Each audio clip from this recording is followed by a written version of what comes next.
And joining us now is former FEMA presidential appointee Mark Nouveau. Mark, another day of fast-moving developments, and states now across the country are bracing for the possibility of another night of looting and violence. Today, President Trump talked with all of the governors on that phone call, vowing to deploy the U.S. military if states cannot control the riots in their cities. Your thoughts on that? Well, this doesn't have to be an either-or situation. For instance, we know there's a social change that protesters are trying to convey to society. They should have the right to do that and continue to be able to march in the streets. What we're seeing is that's taking place safely in most communities during the daylight hours. It's when it starts to become dark is when the bad actors come out, the looting, the damage to our neighborhood businesses. So if you can bring in the Guard to augment the local police officers and institute that hard curfew, let people voice their opinions, but make sure we protect people's businesses in the late hours. That will accomplish both. We're also in a situation where law enforcement officers are getting tired. And so we don't want to lose or have something catastrophic happen and then lose the impetus of the social change. So you can accomplish both. Mark, right now some 60,000 National Guardsmen and women are deployed across the country. More are deployed now than in Hurricane Katrina. We've heard that the National Guard has been called out, mobilized in Los Angeles.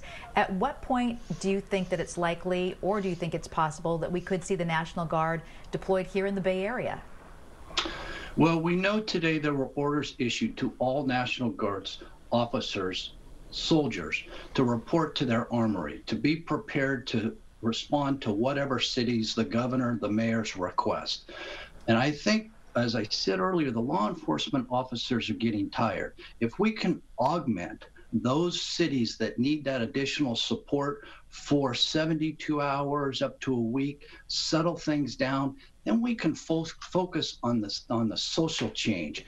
But we don't want to, the trouble is if something happens, if we don't have the resources, if because the tempers and the emotion of the controversy takes place, then all of a sudden the whole social change argument is lost with the violence that could erupt. And Mark, we're really dealing with two crises here, the coronavirus pandemic and now these peaceful protests that have turned into rioting and looting. How much of a factor do you think that the fact that people have been pent up or sheltering in place for weeks and weeks and weeks, how much of a factor is that they're feeling pent up and that's leading to this more aggressive behavior?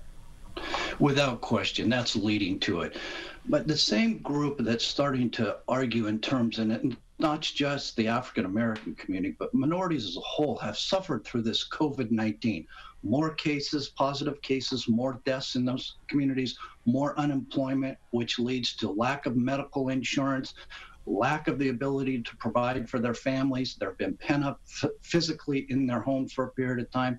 So it's kind of what it was just the last straw that broke the camel's back, and they're wanting to vent, to get out. That's why it's important. We've got to give them a venue to do that, but do it safely without losing our businesses, because it's the minority businesses that are really suffering due to the COVID-19 virus. They are the ones that are really lack of business, the lackability of patrons coming through. And so we don't want to see that doubly and have those businesses close and never return. Yeah, this really has been an amazing year, just when you think things couldn't get any more tumultuous. Have a good night.